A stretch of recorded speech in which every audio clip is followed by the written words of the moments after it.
ओम शांति। आज बाबा के 2 जनवरी के महावाक्य हैं। बाबा ने आज कहा, मीठे बच्चे, देही अभिमानी बनो तो विकल्प समाप्त हो जाएंगे। किसी भी बात से डर नहीं लगेगा, तुम फिक्र से फारिग हो जाएंगे। प्रश्न है, नए झाड़ की वृद्धि किस तरह से होती है और क्यों? उत्तर है, नए झाड़ की वृद्धि बहुत धीरे धीरे और जूं मिसल होती है।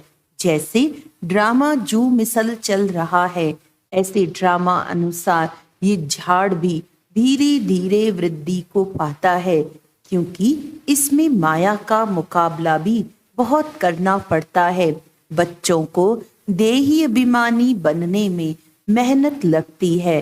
देही अभिमानी बने तो बहुत खुशी रहे, सर्विस में भी वृद्धि हो, बाप और वर्षे की याद रहे तो बेड़ा पार हो जाए। ओम शांति। रूहानी बाप बैठ रूहानी बच्चों को समझाते हैं। रूहानी बाप भी अकाल मूरत है। रूहानी बाप कहा जाता है, परम पिता परमात्मा को तुम बच्चे भी अकाल मूरत हो। तुम सिख लोगों को भी अच्छी तरह से समझा सकते हो। यूं तो कोई भी धर्म वालों को समझा सकते हो। यह भी बाप ने बताया है कि ये झाड़ धीरे धीरे बढ़ता है। जैसे ड्रामा जूं मिसल चलता है, वैसे झाड़ भी जूं मिसल बढ़ता है। पूरा कल्प लगता है बढ़ने में। अभी तुम्हारा ये नया झाड़ है। तुम बच्चों की भी कल्प की आयु हो जाती है। 5000 वर्ष से तुम चक्र लगाते हो। जूं मिसल ये चक्र चलता है। पहले तो आत्मा को समझना है, यही डिफिकल्ट बात है। बाप जानते हैं, ड्रामा अनुसार आहिस्ते आहिस्ते झाड़ बढ़ता है, क्योंकि माया का मुकाबला होता है। इस समय उसका राज्य है, फिर तो रावण ही नहीं रहता। तुम बच्चों को पहले देही अभिमानी बनना है। देही अभिमानी बच्चे सर्विस बहुत अच्छी करेंगे और बहुत खुशी में भी रहेंगे। बुद्धि में फालतू विकल्प नहीं आएंगे। गोया तुम माया पर जीत पाते हो तो फिर तुमको कोई हिला न सके। अंगद का भी दृष्टांत है ना, इसीलिए तुम्हारा महावीर नाम रखा है। अभी तो एक भी महावीर नहीं, महावीर पिछाड़ी में बनेंगे तो भी नंबरवार। जो अच्छी सर्विस करते हैं उनको महावीर की लाइन में रखेंगे। अभी वीर हैं, महावीर पिछाड़ी में होंगे। जरा भी कोई संशय नहीं आना चाहिए। कोई तो बहुत अहंकार में आ जाते हैं, कोई की भी परवाह नहीं करते। इसमें तो बड़ी निर्माणता से कोई को समझाना होता है। अमृतसर में सिखों की तुम सर्विस कर सकते हो। संदेश तो सबको एक ही देना है। बाप को याद करने से तुम्हारी आत्मा की कट उतर जाएगी। वो लोग कहते जप साहिब को, साहिब की महिमा भी है। एक ओंकार सतनाम अकाल मूरत। अब अकाल मूरत कौन? कहते हैं सतगुरु अकाल। अकाल मूरत तो आत्मा है ना, उनको कभी काल खा न सके। आत्मा को तो पाठ मिला हुआ है, सो तो पाठ बजाना ही है। उनको काल खा जाएगा कैसे? शरीर को खा सकता है। आत्मा तो अकाल मूरत है। तुम सिखों के पास जाकर भाषण कर सकते हो, जैसे गीता वाले भी भाषण करते हैं। तुम बच्चे जानते हो, भक्ति मार्ग की तो अथाह सामग्री है। ज्ञान जरा भी नहीं, ज्ञान का सागर है ही एक बाप। मनुष्य को ज्ञानवान नहीं कहा जाएगा। देवताएं भी तो मनुष्य है ना, परंतु दैवी गुण है, इसीलिए देवता कहा जाता है। उन्हों को भी बाप से ही वर्षा मिला था। तुम भी इस राजयोग से विश्व के मालिक बन रहे हो। सतगुरु अकाल कहते हैं ना, सत्य तो वे एक ही बाप है, वही पतित पावन है। 2 बाप का भी परिचय देना है।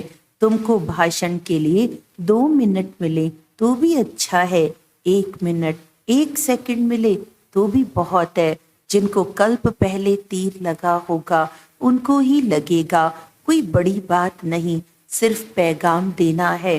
बाबा ने समझाया है, समझो गुरु नानक आता है तो वे कोई मैसेज नहीं देते हैं कि तुमको वापस घर चलना है, उसके लिए पवित्र बनो। वह तो पवित्र आत्माएं ऊपर से आती हैं, उनके धर्म की वृद्धि होती है, आते रहते हैं। वास्तव में सदगति दाता कोई मनुष्य हो नहीं सकता। सदगति दाता एक बाप है, मनुष्य तो मनुष्य ही है। फिर समझाया जाता है फलाने धर्म का है, बाप ने समझाया है तुम अपने को आत्मा समझो, पवित्र बनो।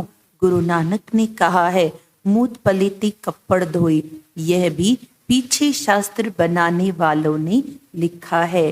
पहले तो बहुत थोड़े होते हैं, उनको क्या बैठ सुनाएंगे, ये ज्ञान भी बाप तुमको अभी देते हैं। फिर शास्त्र तो पिछाड़ी में बनते हैं। सतयुग में तो शास्त्र होते नहीं, पहले तो समझाना है बाप को याद करो तो विकर्म विनाश होंगे। विनाश तो होना ही है।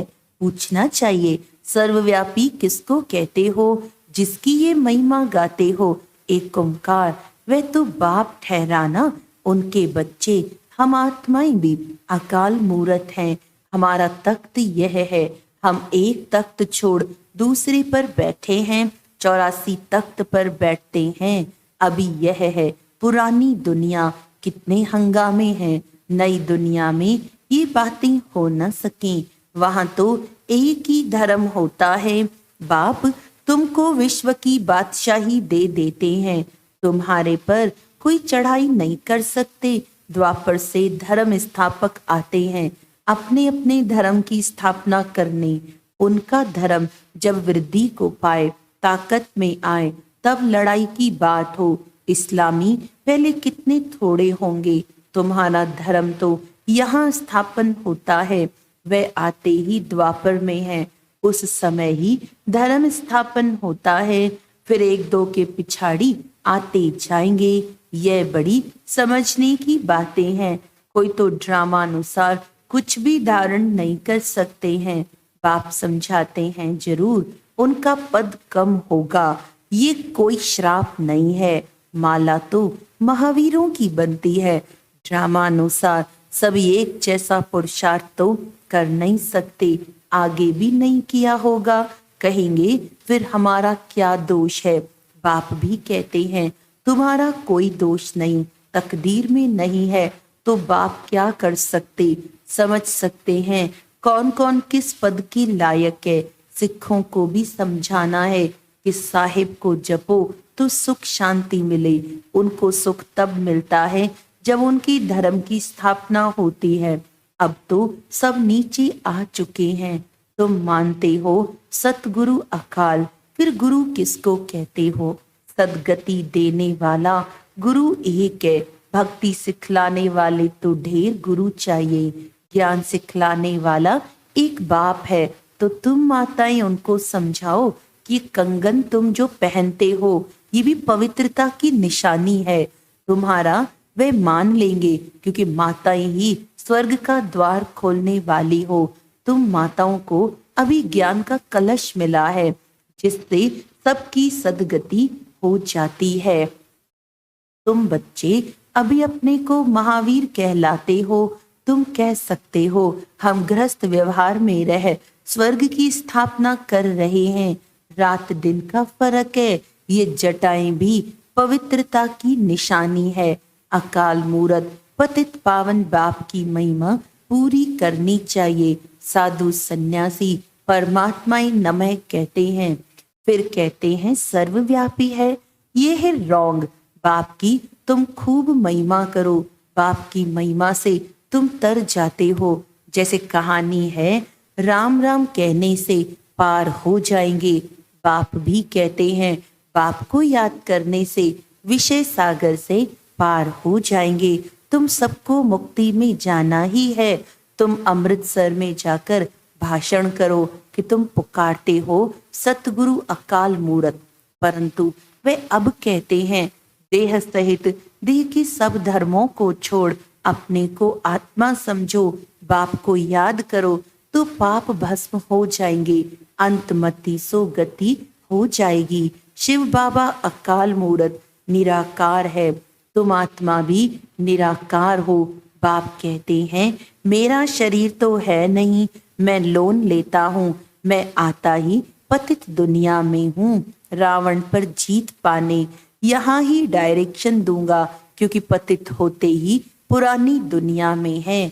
नई दुनिया में एक ही देवी देवता धर्म था उस समय, और सब शांति धाम में रहते हैं। फिर नंबरवार सतो रजो तमो में आते हैं। जिनको सुख बहुत मिलता है उनको दुख भी बहुत मिलता है।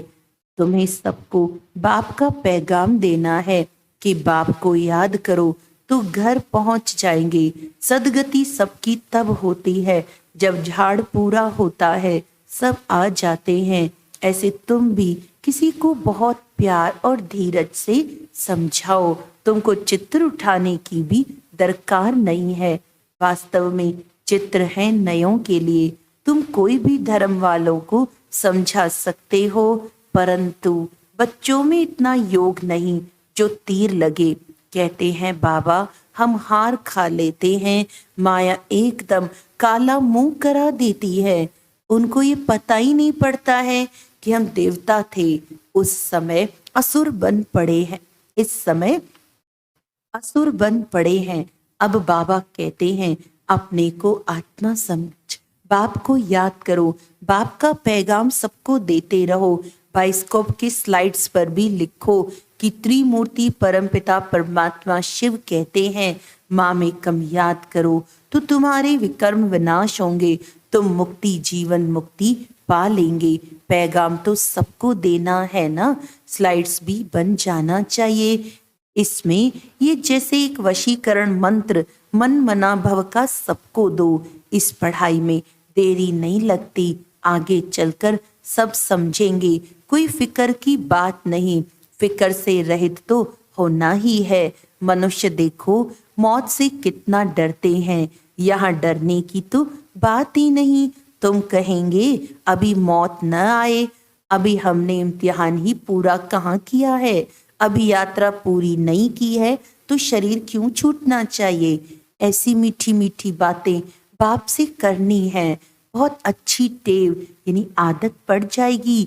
यहाँ चित्र के आगे आकर बैठ जाओ। तुम जानते हो हमको बाबा से विश्व की राजाई मिलती है, तो ऐसे बाप को बहुत याद करना चाहिए ना। याद नहीं करेंगे तो सजाएं भोगनी पड़ेंगी। बाबा को तो याद पड़ गया है कि हम यह बनने वाले हैं, तो बहुत खुशी होती है कि हम यह बनेंगे। देखने से ही नशा चढ़ जाता है। तुमको भी ये बनना है। बाबा हम आपको याद कर ऐसे बनेंगे जरूर, और कोई काम नहीं है तो यहाँ चित्रों के सामने आकर बैठ जाओ। बाप द्वारा हमको ये वर्षा मिलता है, ये पक्का कर दो। ये युक्ति कम नहीं है, परंतु तकदीर में नहीं है तो याद नहीं करते। बाबा कहते हैं यहाँ आते हो तो बहुत प्रैक्टिस करो, तो जो कुछ ग्रहचारी होगी वे उतर जाएगी। सीढ़ी के चित्र पर ये विचार करो, परंतु तकदीर में नहीं है तो श्रीमत पर चल नहीं सकते। बाबा रास्ता बताते हैं, माया काट देती है। बाबा युक्तियां बहुत बतलाते हैं। बाप और वर्षे को याद करते रहो।